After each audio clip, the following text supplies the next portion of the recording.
Quadrilateral security dialogue members have begun gathering in Tokyo. The grouping includes India, Australia, United States and Japan.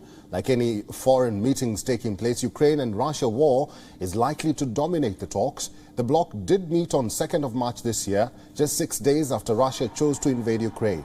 But the war was at the very premature stage at that point. 90 days into the war now, countries have shaped their stance and policies around it. The Quad grouping is expected to showcase a united front against Russia's brutalities, but this puts India in a tricky situation because, unlike India, the other three countries have sided with Ukraine. They have penalized Russia with sanctions and banned almost all bridges with the country. However, India has chosen a different path. It has chosen dialogue over criticism. So it will be interesting to see if the four countries will manage to come on the same page. Apart from this global issue, there is a regional crisis that is battering the group, and that is China.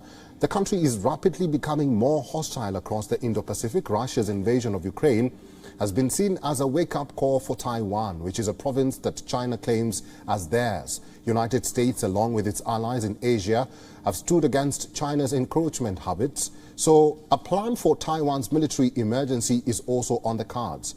We want to remind our viewers that WION will be live on ground for the latest updates. Our managing editor, Palki Sharma, and her team have reached Tokyo, and they will get you all the developments in real time. So stay tuned.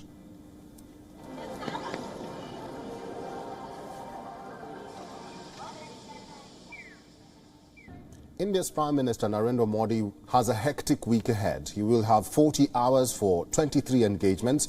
All the high-stake meetings will be held across Japan.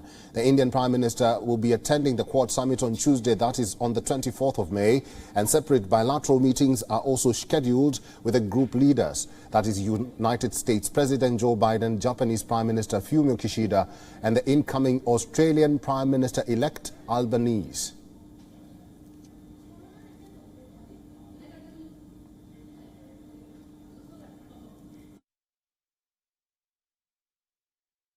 On Monday morning, arrangements are in place to have these people sworn in as members of my team. To enable Penny and I to attend the important Quad Leaders meeting in Tokyo with President Biden, Prime Minister Kishida and Prime Minister Modi. India's Foreign Secretary Vinay Quatra held a press conference. He gave details about the aim of this crucial visit. During the Quad Summit, leaders will review the progress of Quad initiatives. They will identify new areas of cooperation. Japanese Prime Minister's India visit in March saw substantial outcomes. Indian Prime Minister will interact with the Indian diaspora. There will be a special session on the sidelines of the World Health Organization's assembly. Apart from participating in the Quad Summit, Prime Minister would also hold bilateral meetings with the President of the US, Prime Minister of Japan, and with Prime Minister of Australia. The Prime Minister would also engage with the Japanese business community and the Indian diaspora during his stay in Tokyo. Let me first begin with the Quad Leaders Summit. As you all know, Quad cooperation is anchored in the shared values and commitment to the principles of democracy, international law, and rules-based international order, as also the vision for a free, open, and inclusive Indo-Pacific. Since its first summit, Quad has been working to implement a positive and constructive agenda with a strong focus on enabling peace, prosperity and stability in the Indo-Pacific region. WION's managing editor Palki Sharma is in Tokyo to get us the on-ground updates from the summit. Listen to her analysis. It'll be interesting to see how India balances its convergences and divergences, as they say in diplomacy. There's a lot that goes for the Quad grouping. Like you said, energy partnership, economic partnership. But for many years, it was said that the Quad has an identity crisis. Is it the Asian NATO? Is it the Asian Red Cross? Or is it something in between?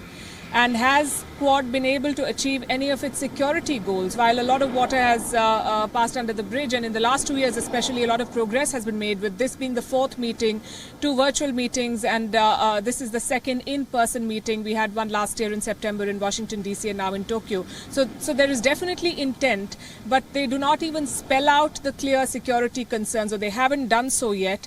How will it play out this time? It remains to be seen. We understand that they are going to announce some sort of a framework where they have satellite tracking of illegal fishing in the waters in this region, and that is a direct attempt to take on China, because China is believed to be the biggest perpetrator of illegal fishing, which has threatened many traditional livelihoods and economies in the region. So that will be a message to China, certainly. Japan remains very clear on the threat posed by China to its territorial integrity. The US is very, very clear about this. The Australian government has been raising concerns about China's new deal with the Solomon Islands, and India, of course, is still logged in a border standoff with China. So all 4 countries understand and agree that this is a threat that needs to be addressed.